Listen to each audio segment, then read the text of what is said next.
Hey everyone, Namaste. This is the Star Weather forecast for August 2024, which I titled The Mobilization of Forces. And similar to July 2024, the energies of August will be particularly affected by Mars. And for August, we're going to zone in on the Mars-Jupiter conjunction on August 14th, 2024 as the emblem event for the month. So remember, in July, we had the Mars and Uranus conjunction as the emblem, as in it was the energy to watch out for. It was the energy that was affecting the entirety of the month. And for this month, Mars is still very much center focus, and I would say it's the continuation of the Mars and Uranus story arc that's going to continue through this month with the Mars and Jupiter conjunction. So before we dive into that event, let's review the major events in August. Venus square Uranus, Venus enter Virgo on August 4th. Also on August 4th, Mercury retrogrades until August 28th. And then August 7th, Mercury conjunct Venus. And as we're talking about August 14th, Mars conjunct Jupiter. And then August 18th, Mercury square Uranus. And August 19th, another important date to remember for August. And I'll talk about it as well as the Mars conjunct Jupiter date on the 14th, so 19th. Couple of events, full moon in Aquarius, and then Venus square Jupiter, Venus opposed Saturn, Jupiter square Saturn. And then on the 22nd, Venus square Mars, Venus trine Uranus on the 27th. And then Venus enters Libra on the 29th. And aspects are just typical for any given month of the year. So it's very typical to see a whole list of events consisting of squares, consisting of trines, sometimes sextiles, oppositions. It's very typical for a slow-moving planet to be forming an aspect with the outer planets. So it's nothing to be really concerned about when we see the squares,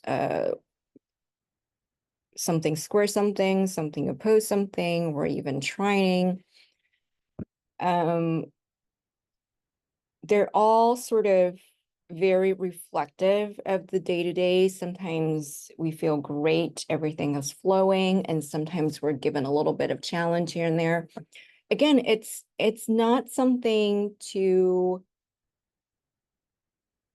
really be so surprised over, or to put these aspects under a microscope so that we could freak out over these events.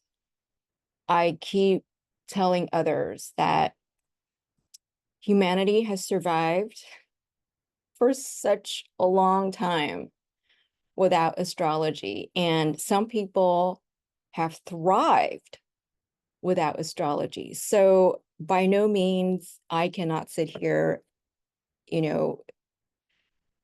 claiming that astrology is everything, that if you don't know astrology, you're going to be at a disadvantage. No, not at all. It's just we're using astrology for self-awareness. We're using astrology for self-mastery to be more conscious of our own tendencies, as well as more conscious of the potential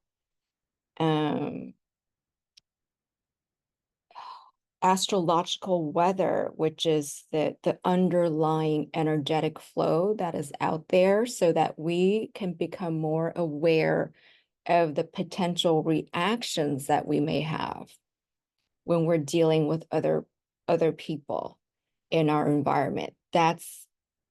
That's how I would use astrology, and not use it to freak ourselves out, not to use it for fear. Even though, yes, we can see not so nice events, even catastrophic events. We could predict those from astrology. Nothing wrong with that. It's just the way that I think, or I'm just going to say it from my perspective, the way that I use it personally is to practice conscious awareness. It always comes back to self-knowing, comes back to the practice of awareness and compassionate awareness. So just want to throw that out before we dive into the Mars conjunct Jupiter, because I need to set that foundation that even as we go into the more difficult or the more challenging aspects or events, it never is meant to bring in more fear into our consciousness or to only zone in on it. It is, if at least for my own purposes of why I do this, it's so that we're able to utilize this energy. We're able to, number one, see clearly of the potentials of this energy, utilize it correctly, or transform ourselves along with these energies. We have to put agency front and center. We have to put agency front and center because we are at that level of self-awareness in terms of the human evolution, where, that's the next stage of our practice. So I just want to make that aware as we go into the prominent events, astrological events for August. Okay, so get off my soapbox now. So on August 14th, 2024, Mars and Jupiter will conjunct in Gemini and in the 10th house of the West Coast collective chart. So here is Jupiter conjunct Mars, cast for the West Coast time zone in Santa Clara, California. And the ascendant is Virgo, and we go into, so the chart is controlled by Mercury. So as I mentioned in the Mars-Uranus conjunction post, this Mars-Jupiter conjunction is the continuation of that particular story arc. And the theme of this segment is mobilization. So when Mars and Jupiter come together, it's about the mobilization of forces for a particularly defined goal. Jupiter is the general and Mars is the infantry. So the necessary forces for advancement are aligned in the conjunction. Given their position in Gemini, again, remember the chart is controlled by Mercury.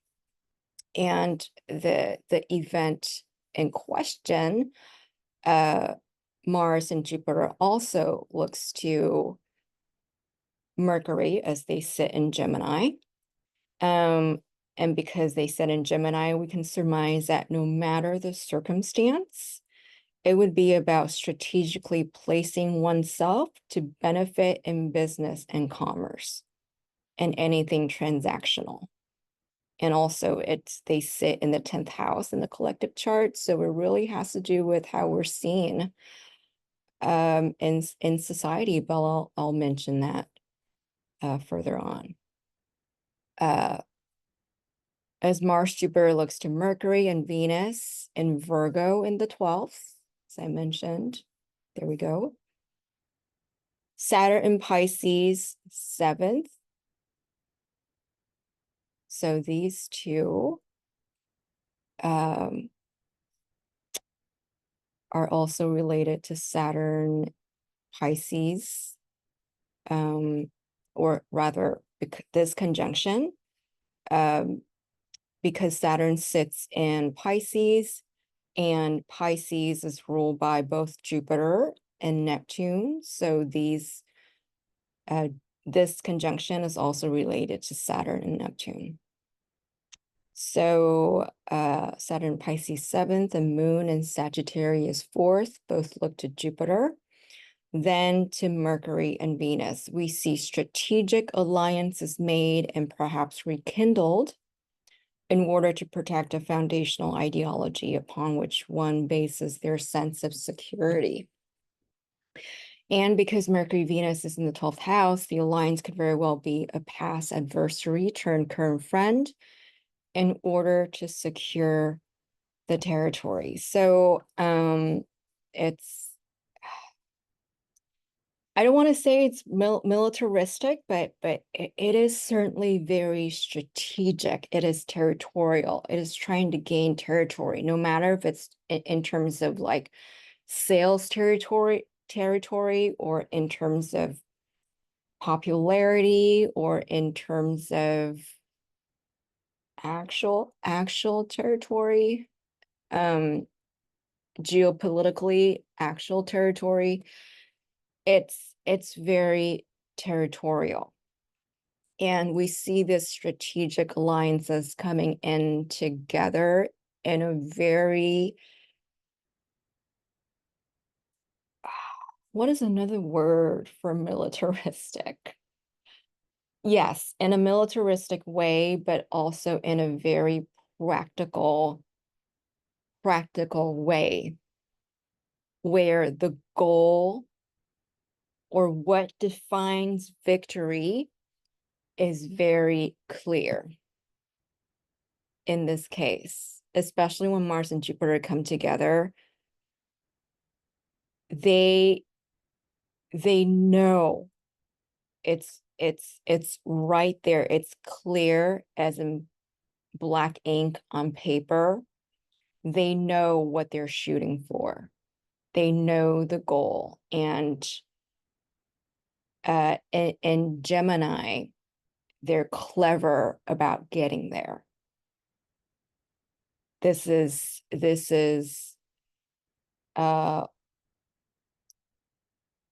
doing warfare in a very clever way. We're not going head to head with somebody and wasting energy. There's no waste in energy for this combination. Everything is clever. It is calculated. The alliance is calculated so that maximum benefits, maximum effects can be achieved by a minimum input of resources. That's what we're talking about with this combination here. Okay. And the other more archaic interpretation is sleeping with the enemy or accepting an arranged marriage to increase political clout and social influence of oneself and one's family. So as you can see, all of this is very strategic with little personal feelings and emotions involved. Everything is aligned to benefit a certain outer purpose, social reputation, or some desired legacy or combined legacy, joint legacy. And there's no judgment here, of course, as the energy points to naturally doing what's necessary to secure one's reputation and legacy through expanding allegiance. So it's very, very practical. And the Sun Moon trine in the 4th, 12th house ensures that the motive is for the benefit of the clan. Could be family, enterprise, community group, political party, etc. And here is the Sun Moon trine right there between the 12th, and the Sun, of course, is bundled together with the Mercury and Venus, and they look to the 4th house in Sagittarius, or Moon in 4th house in Sagittarius. So the caution here is Pluto 5th, quincunx Mercury 12th. So Pluto 5th here is quincunxing Mercury in the 12th.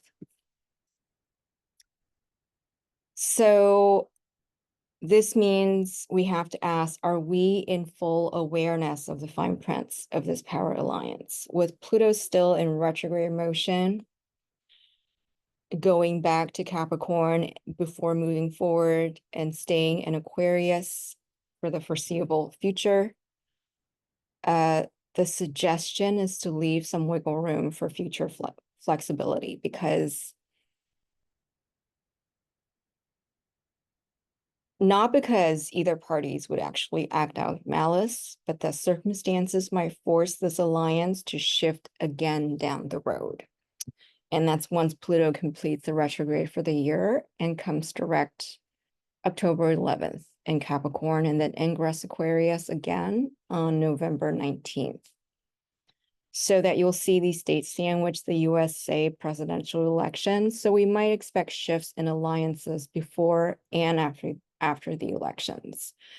And these are potentially just shifts because, again, I don't see that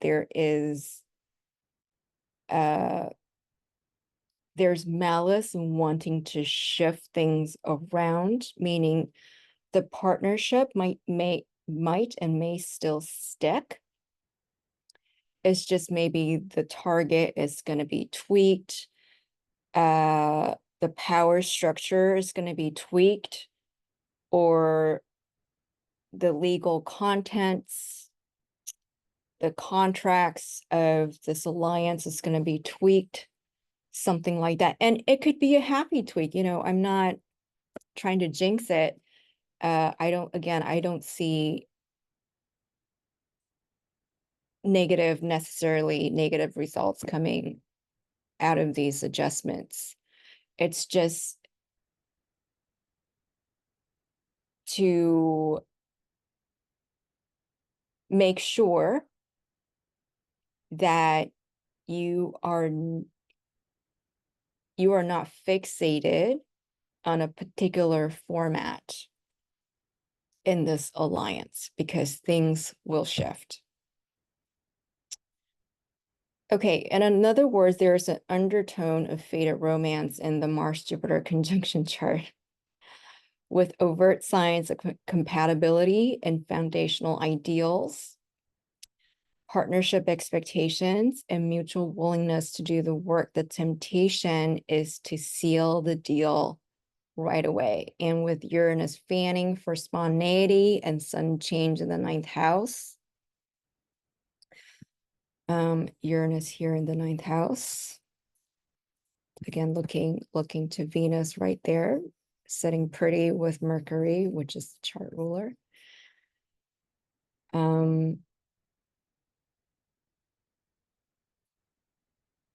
Where was I? Yeah, so Uranus in the 9th house. You may feel the push for making the alliance official sooner than later, whatever situation applies to you. But again, because Pluto is not done with the retrograde, energies will shift drastically again come October through November, and one would want to leave room for flexibility and change at that time. Meaning, don't bind yourself to anything legal if you're able to hold it off, or at least put some language in there that allows flexibility, and that that allows for change down the road. And just like the previous forecast, I'm not talking about the day-to-day business transactions that need to happen. Like buying an iPhone when your current one got broken is just fine, even if a contract is involved, right? And if somebody is like, if I'm an accountant and then I have new business, and of course we have to sign a service contract, of course I'm going to sign the service contract, right? It's just a part of daily business, and that's fine. So I'm talking about the major contracts that would hold you accountable in major ways in the long term, to make sure that you leave wiggle room on paper. And those life-changing signatures, we need to hold off and just sit with it for now, if that's possible.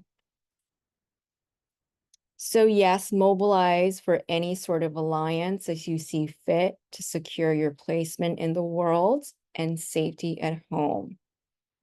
And for a lot of us, that's what's going to happen in August, is that we're able to find alliances where we are sort of matched in ideology, and we all have clear goals to work towards, and that we see sort of the command structure fit very effortlessly, and we're able to work with each other effortlessly, even without personal strings attached, even without personal feelings.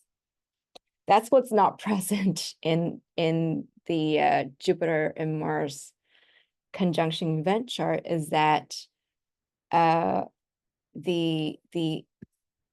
emotional signs such as Libra, there's nothing in Libra. Pisces, Saturn is there to make sure that, yes, we can dream, but it has to be practical. So I'm not going to say there's a lack of emotion, but emotions take a back seat. How we feel about this takes a back seat.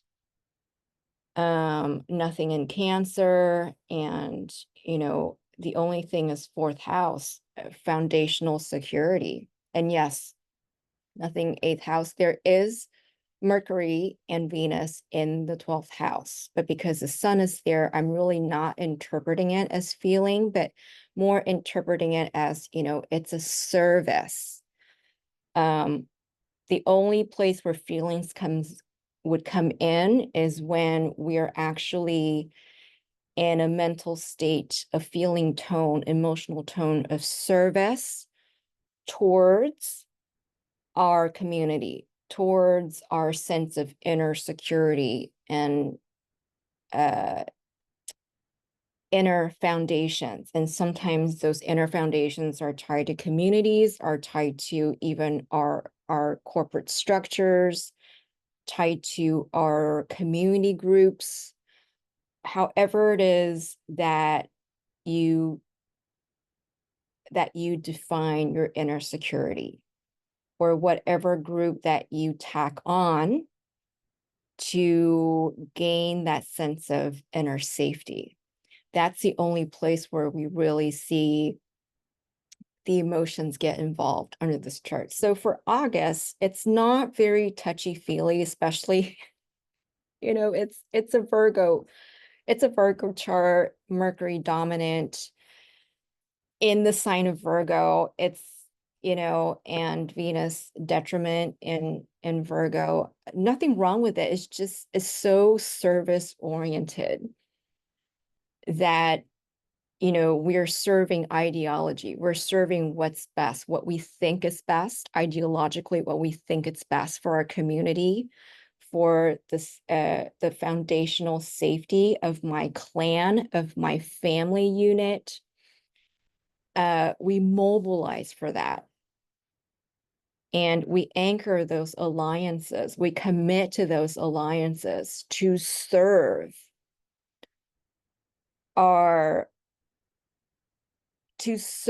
the security of our clan's future, and to also serve the legacy, to secure the legacy of our clan. Again, however you define your clan. On a geopolitical stage right now, of course, presidential elections are running hot. So on that level, the clan is your political party, right?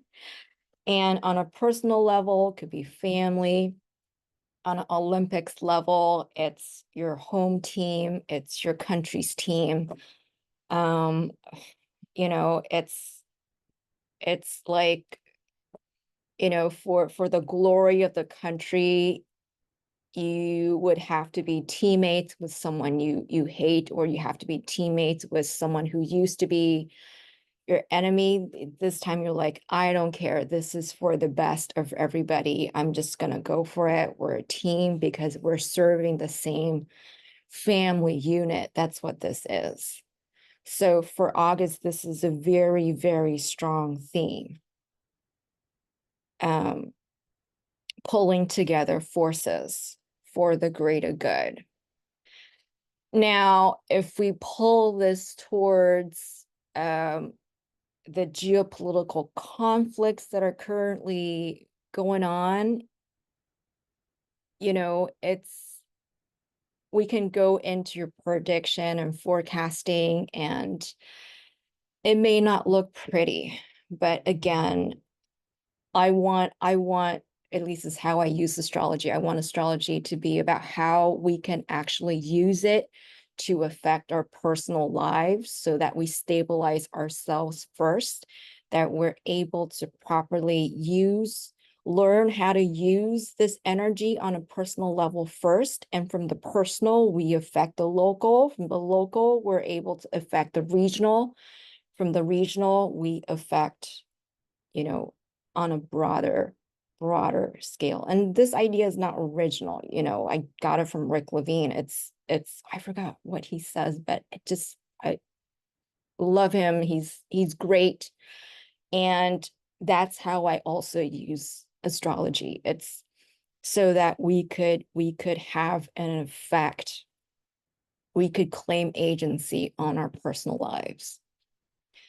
And so back to Jupiter conjunct, or Mars-Jupiter conjunction, it's to make those alliances that would allow us to step up in securing our collective legacy, to our clan's legacy. Okay. So where was I?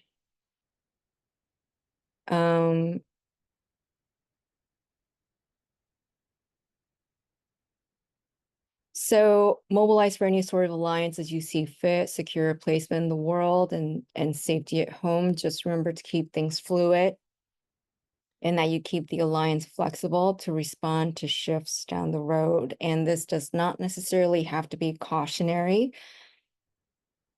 I'm really not seeing like a breakdown of the alliance down the road. I mean, that could happen, but that's not the trajectory that I'm seeing. It's more like tweaks. So intent wise, again, I see no malice on either side, just that circumstances will probably shift. And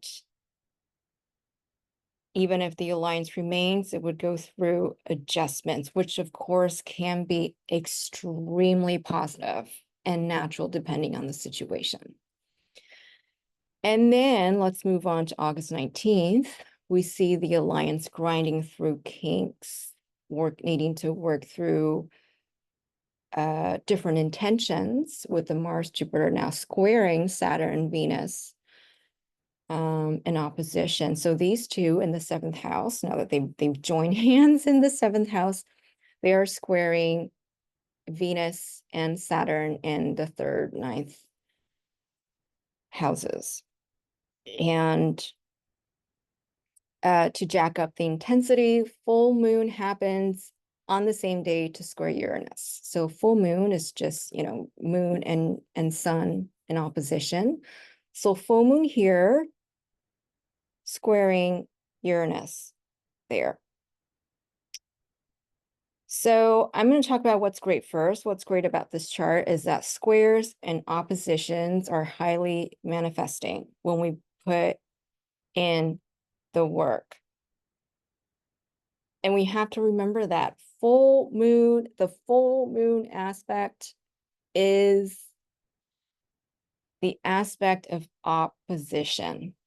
So I wish we had another word for opposition, because it really is about successful integration. When it's done right, it's successful integration. It's like full moon manifestation, dreams come true. Full moons represent plans coming into fruition.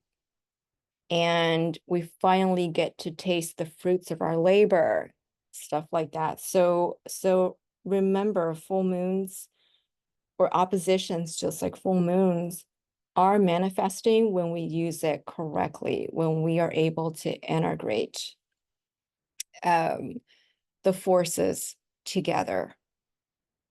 So especially as this chart is ultimately controlled by the sun and Leo in ninth. We would expect a spectacular show of ideologies to win over the most audience, partnerships, or followers. There's a friendly competition of the best idea that can, one, bring service to the masses. Two, that's Venus, Virgo in the ninth. Ground one's personal visions from dreamland into practical realities. So Saturn, Pisces in third. And three, reinvest in learning and research for the betterment of the next generation. Uranus and Uranus, Taurus in the sixth house. Along with Mercury retrograde, it is gonna go retrograde August 4th through August 28th. So pretty much the entirety of the month. Remember to be aware of making promises that we cannot keep. So it's one thing to paint a beautiful picture and call it best case scenario, which is necessary for goal setting and recruitment and marketing and all that. And quite another to call it a guarantee. Just what goes around comes around. We don't want it to backfire. And the art of balancing fact and fiction would be the grind in this story arc of gaining popularity and something that you're working on. So overall for this chart, yes, the partnership is sort of straddling in between the intentions that they have to integrate in this partnership, but the partnership stands. They have to integrate. It does have to integrate aspects that that can be complementary, because remember, in terms of opposition, the signs are complementary and the houses are complementary. So as long as there's action, because when there is square, remember in squares, the signs are not complementary. The signs are contradicting in terms of air and earth. They don't really, they don't come together very easily. And air and water, they don't come together very easily. So it does take effort. Like you need to go into some sort of action to bind them together. So you need to go into action to integrate the intentions that are extreme and to be able to pull them together. But it is doable because the full moon is there for support. So that's why we know it is doable, and it is through something that's very, very innovative, with the Uranus being there to oversee this full moon. It's almost like you have to interject a crazy brand new idea. You have to interject something that's never been done, or interject something where it has futuristic implications down the road in terms of how this can benefit the next generation, and then put that to work. That's going to allow the partnership to have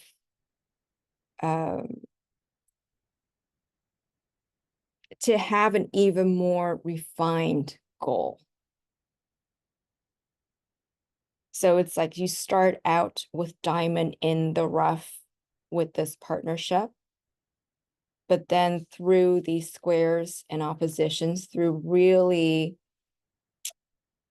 sort of fighting the good fight and really putting down our ideals on the table and grinding through our ideas and ideals, we're able to come up with a solution. We're able to come up a new goal, a new direction that encompasses the original, maybe polarized intentions, incorporate those two intentions in this new goal, and also incorporate something that is so innovative that it propels this alliance to a few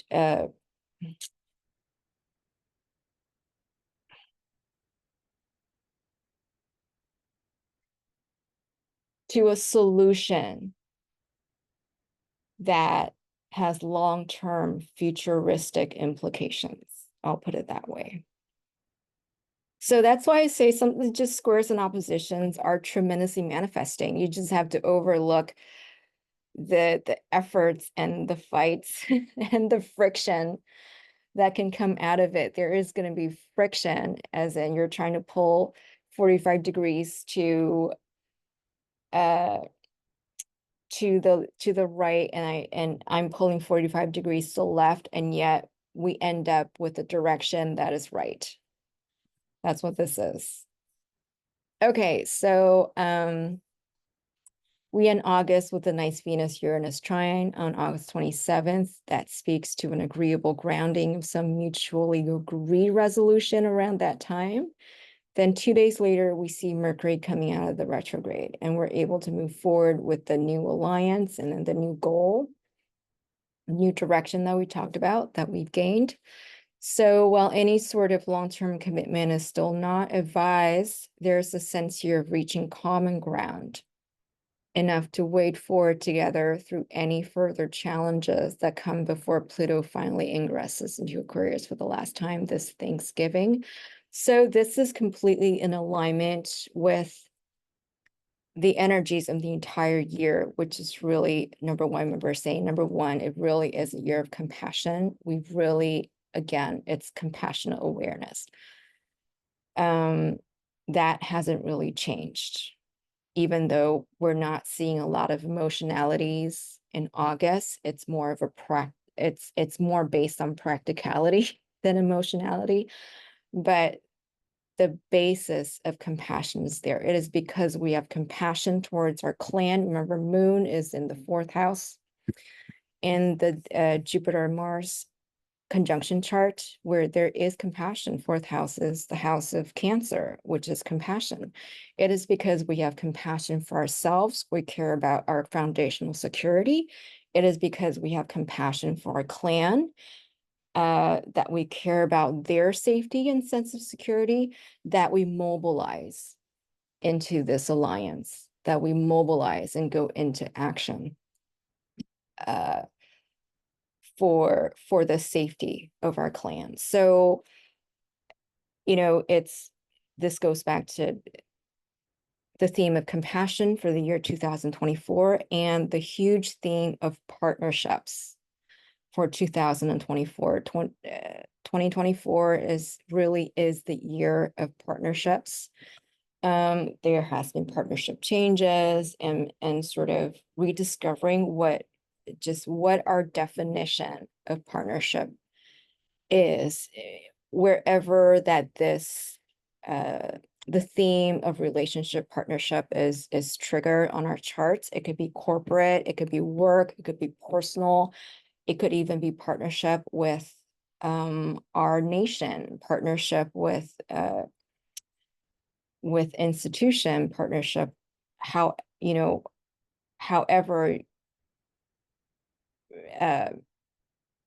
your chart defines partnership for you. So Venus is the mascot planet for 2024. And so we see here that, again, we've shifted to a point where we're ready to really commit to those critical alliances that we want to start to really anchor down on those alliances so that we're able to work out our intentional differences and purposes and be able to wade forward in unity. I know it sounds tremendously political right now in terms of what has just happened in the political scene and the presidential election scene in the USA. And I mean, it's, I'm just, I'm not, I'm not going to say that, ooh, it's the astrology is, or I'm not going to say that what's happening geopolitically is proving the astrology. I would never say something like that. I don't think that is right even, but it's just, it's nice to see that sort of correlation. I would use the word correlation because why? Because we're able to then use that on our personal lives. It just always comes back to the personal. It needs to have use on a personal level. Otherwise, who cares if we're predicting, presidential elections correctly, blah, blah, blah. I just predicting correctly in terms of astrology does not, has no implication on my personal life.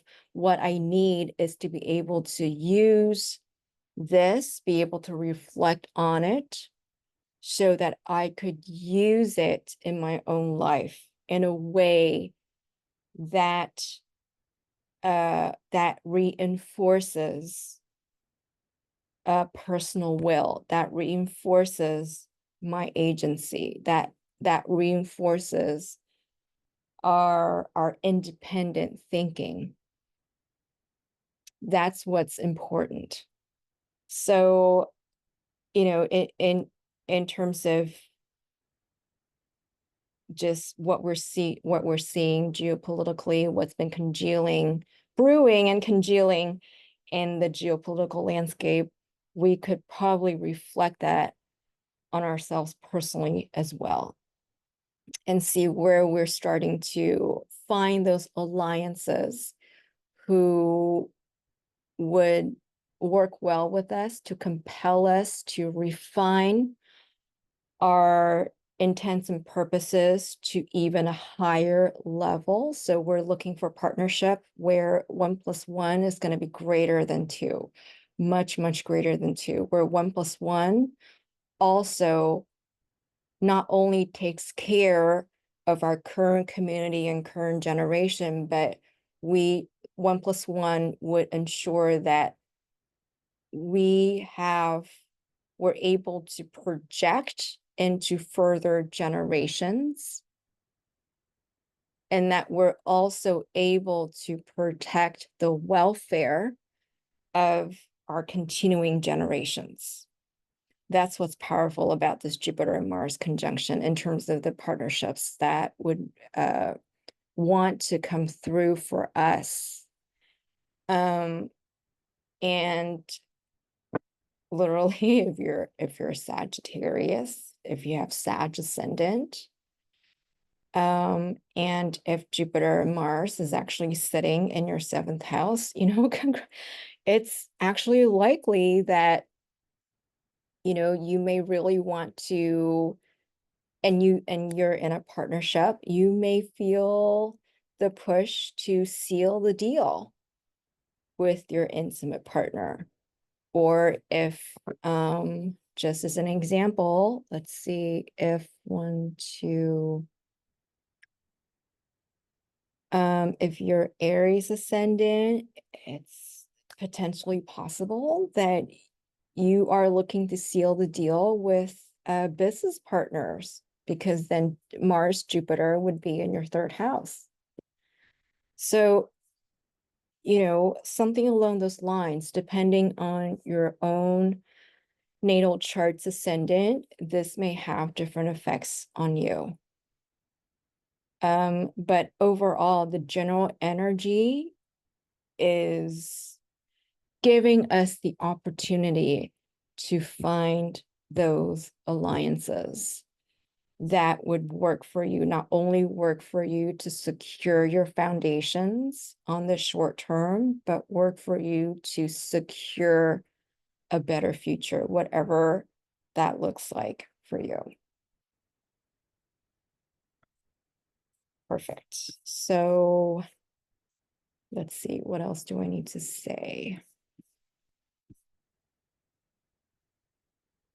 I think that's pretty much it. By the end of the month, Venus enters its own sign of Libra. So when it enters, right now, Venus is in Virgo. So it really is more about doing things, being in action to serve others. And once Venus goes into I keep thinking Virgo, into Libra, then it's going to start making conjunctions with South Node, and it's going to have aspects with the air signs and even aspecting Pluto. So the energies will become a little more fluid, a little more harmonious. And we start, because Libra is the sign of partnerships, after working out the kinks in August and having this new directions, we start to really feel this mutuality. We're going to feel a sense of mutual love and respect, if not on that level, at least a graciousness, harmoniousness between the interactions, between all parties involved in this alliance, where we're able to move forward in equanimity at the least, mutual respect at the least. So we'll talk about that in September. So that's pretty much it for August. Again, it's a continuation of the Mars-Uranus conjunction, which really just, it's like a huge storm that blew a lot of doors open that really lifted up some stuff for us, where it made us see where we really need to do some cleaning. And hopefully we responded to whatever Mars and Uranus made us see that we had unfinished business to respond to. And I know for some, without this awareness, it's very easy to respond to Mars and Uranus with retaliation, as we've talked about. But hopefully on a personal level, we've responded with awareness, we've responded with kindness, and we've responded with sort of a long-term view, so that when it does come time to make those new alliances, we're not busy, clinging to that retaliation, and we're not being forced to continue to be in a negative cycle to clean up the backfires of our more aggressive impulses. And that's why we do these forecasts, is so that, we get to see, oh my God, we're going to be so super affected by Mars, and we're going to be really more on the aggressive side. So let's pull it back a little bit, and let's process it in ways that would allow us a longer term satisfaction,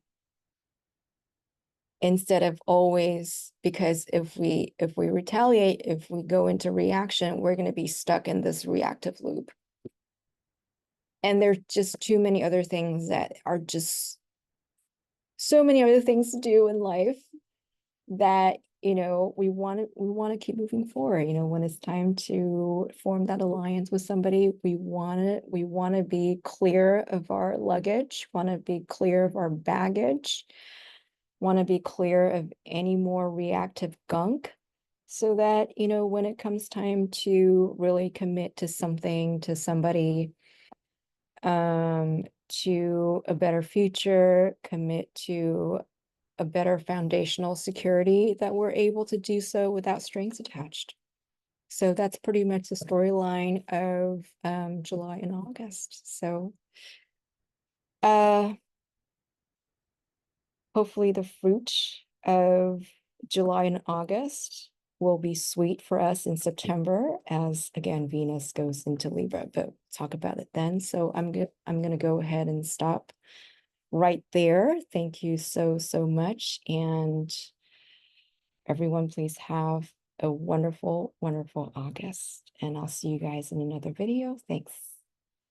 Namaste.